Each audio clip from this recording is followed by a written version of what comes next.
So today at 11:45 a.m., Columbus Police was dispatched specifically to this location on reports of shots fired. Initially, when the call came in, it was believed that the shots were fired from inside the location, but we have learned since then that this entire incident did take place exclusively outside of the store. So again, I want to reiterate, this entire incident happened outside of the Target. So none of the interaction or any of this incident specific to the shots fired happened inside. This was all outside. So again, we were dispatched here at 11:45 a.m. We got here very quickly, and medics arrived at 11:51 and did their initial assessment, and unfortunately the victim succumbed to injuries from apparent gunshot wounds, and the medics pronounced that victim at 11:52 a.m. At this time, the identity of the victim is unknown. As you can see, again behind us, the scene is still being processed, and medics were not able to transport the victim, so we're trying to be very respectful of the victim's family, and until we actually know who that victim is, unfortunately we can't say who it is because we're still working on that. But we want to make it clear, one of the main reasons for not transporting the victim was, unfortunately, he had succumbed to those injuries, and at that point the most important thing becomes preservation of the scene and the scene integrity, to try to gather as much evidence as we possibly can to figure out who done such a heinous act to this victim. So like I said, we don't have very many details at this point. One other thing that we've gathered so far, this does appear to be an incident that is isolated specific to the two incidents, the two people involved. So this was not a robbery attempt. This does not appear to be anything where the general public at large has reason to panic. This all occurred very, very quickly and rapidly. Detectives are processing everything. They're reviewing evidence, whether it's video that was captured, some witnesses that were at the scene, including an off-duty officer from another agency who could be very instrumental later down the line in helping assist us in trying to catch who this individual was. So again, there's not much more we can go with, but I'll try to answer questions.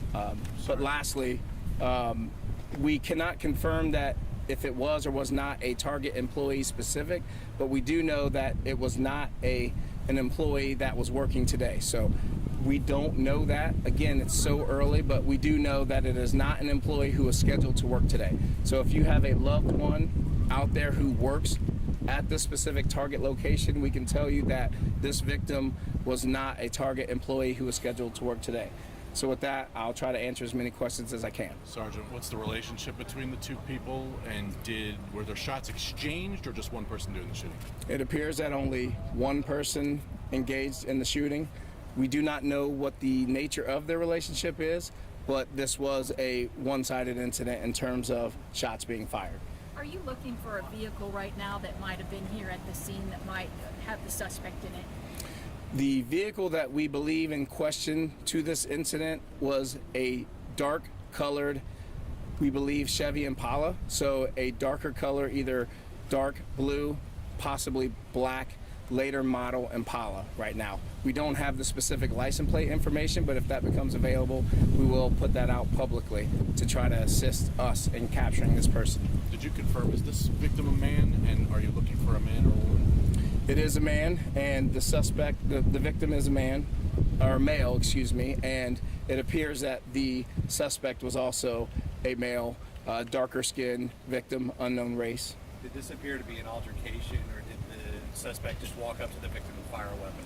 Well, they're still investigating all of that, but from the initial reports, it looks like that the suspect came up and fired shots without any provocation or any type of altercation between the two. Have you had an opportunity to see surveillance video, and what does that show? So I have personally not been able to see that, but the investigators are working with Target security and any other additional footage from the businesses around the area to capture any and all evidence that we can use to solve this case, but they're still in process of reviewing that right now. This would be, number-wise, this would be the record-tying homicide. Is that correct? Can you give me the number and talk about that? Well, we're still working through the numbers, so I don't have that specifically. To be honest, I try not to think about the numbers so much and whether it's record tying this or that, because I've said it many times over, as a lifelong resident of this city, it's really hard for me to do this job sometimes, I'll be honest. I mean, most of the time when people see me, it's always delivering bad news, and just to see another person lying dead in the street senselessly is really frustrating, because I know we are working hard at CPD to try to prevent as much violence as we possibly can, specifically homicides, because every single victim has family, and these families are going to grieve, and they're going to have to live with this for the rest of their life. So the numbers are unfortunately what they are, but those numbers are also names. They're also people, and just my heart goes out to the families of all of these victims of too many homicides that are happening in Columbus. Talk about it's broad daylight, and there were a lot of people around here shopping for everyday items. Talk about that. Yeah, I mean, it's a Monday. It's nice out. The sun is shining. I feel like we were just at another shopping area mall just a few months back when the weather was starting to turn, and we talked about back then the importance of finding a way to curb the violence in the city, because if you can't even feel safe in a public space, specifically at a shopping area in broad daylight, early in the morning, late afternoon, then we have bigger problems on our hands that we need to figure out a way. But this is another opportunity that we at CPD always talk about, that we can't police our way out of it, right?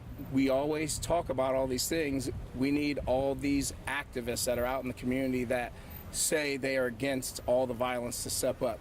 We need our pastors to step up. We need youth mentors to step up. We need everybody, because clearly just policing alone is not enough. So we need everybody who has a stake in this community to step up and do their job to try to prevent this from happening again. What can you tell us about the involvement of the off-duty officer? You know, did he try to help? I noticed that he was armed.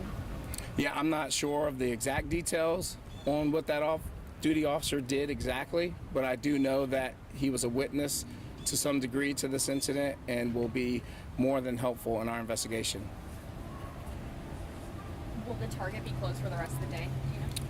So at this point, that'll be up to the Target business themselves, whether or not they want to reopen. I can tell you, as far as our investigative purposes, we will be out here for quite a few hours, because again, we want to make sure we get this right.